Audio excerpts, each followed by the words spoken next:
Hi everyone! Right now we're here at Pramana Residential Park and I'm going to feature this house and lot na nakikita nyo sa likod ko. And this house and lot has a total of 3 bedrooms and 2 carport. Maganda dito, it's move-in ready. At kung naghahanap kayo ng property na napakalapit lang sa UST, sa Future University of the East, and exit away from Eton Greenfield exit, pwede nyo ito makonsider. This is perfect for starting family or naghahanap ka lang ng property and you want to move here in South from Manila.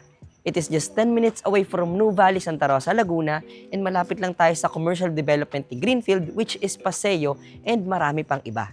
And kung ito yung property na hinahanap mo, let's start the house tour.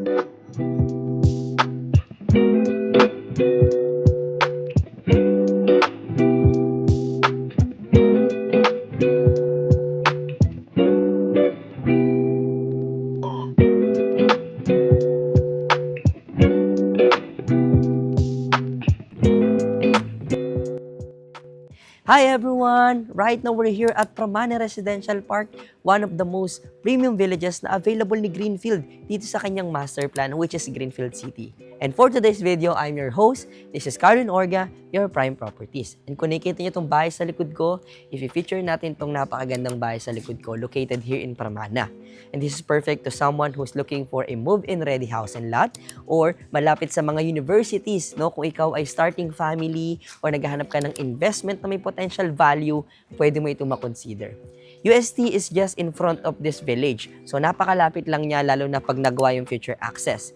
And yung future UE guys is just minutes away lang din dito kasi located lang siya sa Eton City. And this Pramana Residential Park is accessible through Eton Greenfield exit around 10 minutes away. No? Nasa SLEX ka na, you can go to Manila or Batangas. Kahit na may work ka sa Manila, very accessible pa rin itong area. So again, this property has a lot area of 155 square meter and a floor area of 180 square meter.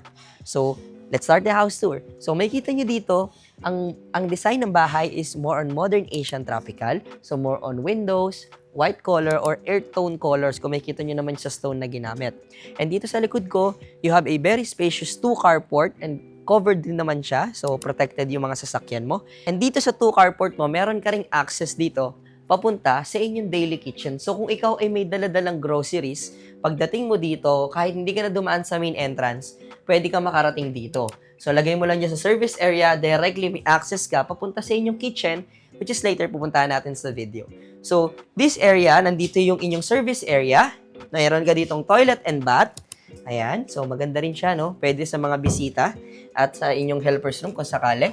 Tapos, meron ka ring storage room dito. So, kung si sir mahilig magkalikot sa sa sasakyan, pwede siya magtago dito ng kanilang pyesa or mga materials, no? Dito naman, may space ka na pwedeng maging laundry area at pwede nyo rin maging sampayan at least hindi siya nasa tapat ng bahay mo, no? So, safe na safe siya dito. So, ngayon naman, punta tayo sa kabilang side. So, dito sa kabilang side, nandito naman yung inyong lanay area. So, nandito yung porch mo, and then dito naman, yung pinaka-lanay area mo. So, dito, meron ka pang malaking space na pwede mong i-landscape na may access dun sa dining area natin na later ko pupuntahan. Tapos, meron pa siyang naka-tiled na space na perfect if you want to put tables and chairs doon para dagdag dagdag space na pwede mong pag-estayan sa bahay, especially if you have visitors. So, papakita ko sa inyo later pagpasok sa house. Pasukin na natin yung interior ng bahay. Tara.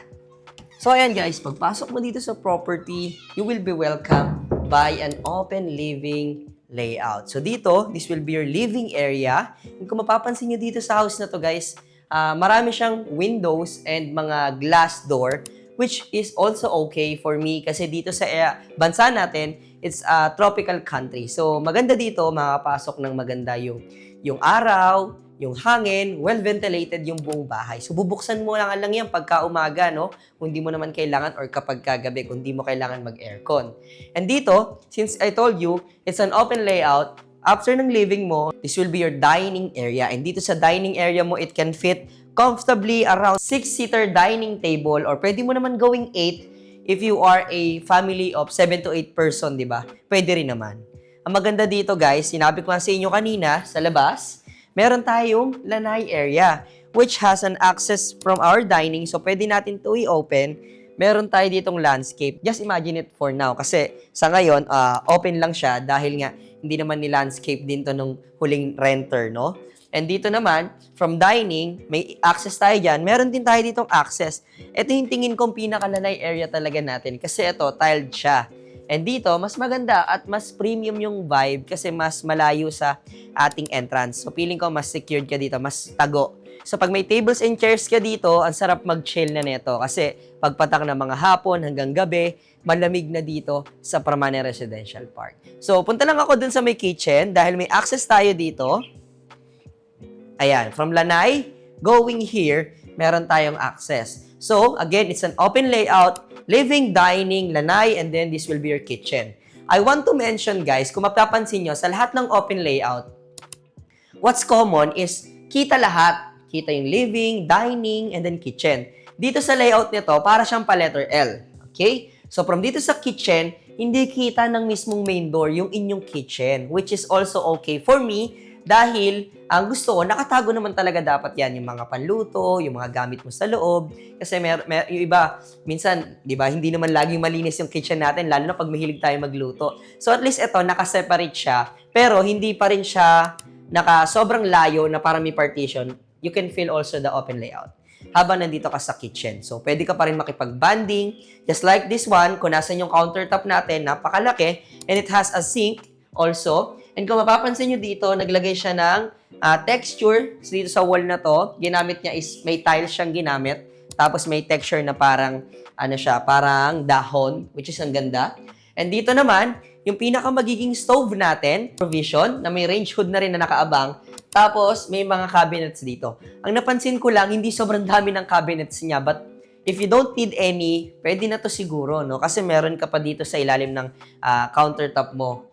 Tapos meron pa din dito sa may bandang preparation area mo, preparation table. And then dito naman, meron tayong provision for our refrigerator or pwede mo rin ilagay dito yung microwave at oven mo or depende sa inyo, pwede rin naman pantry na lang to. Yun ang kinaganda dito, you can still design it as ikaw yung first owner kahit na secondary siya, no? So again, this will be your kitchen and it has an access going here sa ating service area na kanina, pinuntahan na rin natin na may access papunta sa ating carport. So ngayon naman, bago tayo makyat, I wanna share with you guys na meron tayo ditong powder room dito sa ground floor. It's perfect para sa ating mga visitors or kung may kasama tayong senior sa bahay or bisita, pwede nila ito magamit. And ngayon naman, tapos na tayo dito sa ating ground floor, punta naman tayo sa ating second floor. And dito naman sa staircase, you have a space dito kung makikita nyo, pwede nyo pang lagyan ng collection or pwede rin naman yung mga sapatos ninyo para naka-keep siya dito sa space na to.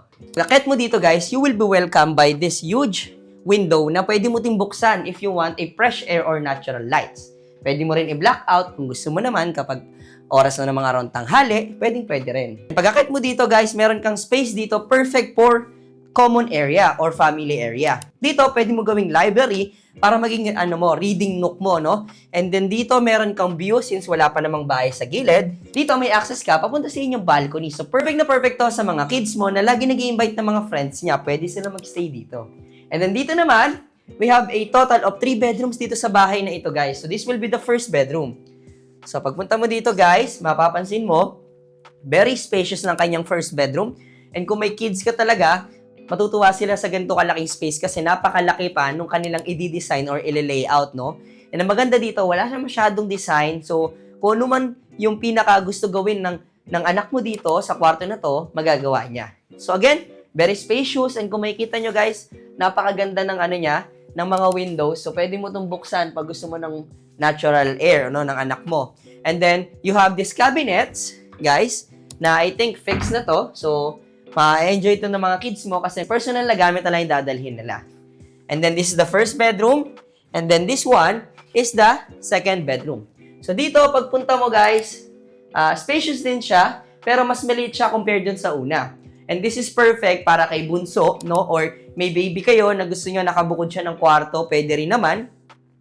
And then, lahat ng kwarto dito, kung mapapansin nyo, is with air condition unit na. Tapos, ganun din. Sobrang ganda nung ginamit nilang mga curtains dito. Pwede mo i-black out dahil makapal. Tapos, ito naman yung view ng likod ng bahay mo. So, this will be your second bedroom.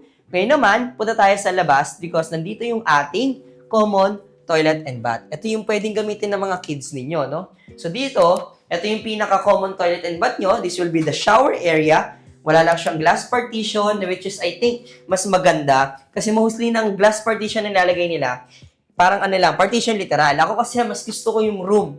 Para yung ampias talaga, hindi lumalabas dito sa toilet. Tapos ito yung inyong toilet. Ito naman yung inyong lavatory. Okay? Again, this will be the common toilet and bath para sa mga kids nyo. So dito naman sa ating master's bedroom, pagpasok mo, mapifeel mo talaga na sobrang luwag nung itong master's bedroom. And dito sa part na to, high ceiling siya. And then dito, naka-drop ceiling siya. And I think because of the design sa facade, kaya naging ganito yung layout niya, which is good thing, no? Ang ganda tignan kasi pagpasok mo sa pinto, ang aliwala. Saka parang ang laki niya, no? So this will be your bed area. Meron ka ditong napakaganda na window na pwede mong buksan yan para mas maganda yung ventilation sa kwarto. With AC unit na rin, ito yung magiging board mo or bed board mo, tapos nakaharap ka dito sa fasad ng bahay. This will be your area for your television kung gusto mo lagyan. And this will be your access to your balcony na sa ngayon ay hindi na muna natin bubuksan. No? But you have an access here, tapos may access din yung common area doon or yung family area nyo doon, which is a good thing. Pwede nilang ma-maximize ito, especially if you have kids and if you love to bond with your family, no? And syempre, this will be our master bedroom. Meron din tayong sariling toilet and bath dito. So pagpasok mo dito, maganda yung toilet and bath ninyo. Hindi sobrang luwag, pero hindi rin siya masikip, no guys? And this will be your shower area. Tapos parang naka-high ceiling siya.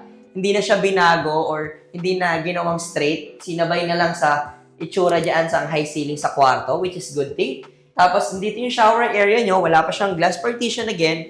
This will be your toilet and then this will be your lavatory. So ito yung toilet and bath ninyo. Labas na ulit tayo dito. And I think that's the last part of our house tour. Ngayon naman, pag-usapan natin yung details and price of this property. Samahan niyo ako sa baba. And that's it for today's video. I hope na-enjoy nyo yung ating very quick house tour dito sa napakagandang house and lot sa likod ko. And this property, guys, no, kung di nyo napansin, halos parang hindi ginamit at parang brand new tong property na to. But to mention it, no, itong property na to ay 5 years nang nakatayo dito. And ever since, narentahan siya ng isang renter lang. So ngayon, tapos na kasi yung contract and the seller decided to liquidate this property. That's why we have a property na available dito ngayon sa Pramana. And again, this property has a total of 155 square meter for the lot area and it has a total floor area of 180 square meter. It's well maximized yung bahay, well maintained as you can see sa video, and sobrang ganda nga kasi naglaan pa sila ng mga open space for you to landscape it. So kahit na bumibili ka ng secondary na bahay, no, mapifeel mo pa rin na parang ikaw pa rin talaga yung nakapagpatayo ng bahay dito sa Pramana. And again, we're located here at Pramana Residential Park, one of the most premium villages na available ni Greenfield dito sa kanyang master plan, which is Greenfield City. It is just exit away from Eton Greenfield exit. Malapit ka sa UST. Actually, from here sa bahay, tanong na tanong mo yung building ng UST. And from the future UE, you are just minutes away lang. And also, it is exit away from Eton Greenfield exit. So if you're going to Manila, Batangas, very accessible itong area. And this property is available in the market. We are selling this one for 20 million pesos only. And if you're interested, please don't hesitate to message or call us on the numbers flashing on the screen. It is 639-6960-20739. Again, it is 639-6960-20739. It has a Viber, WhatsApp, and iMessage para sa ating mga kababayan abroad. And that's all for today's video. Thank you guys for watching and see you on my next one.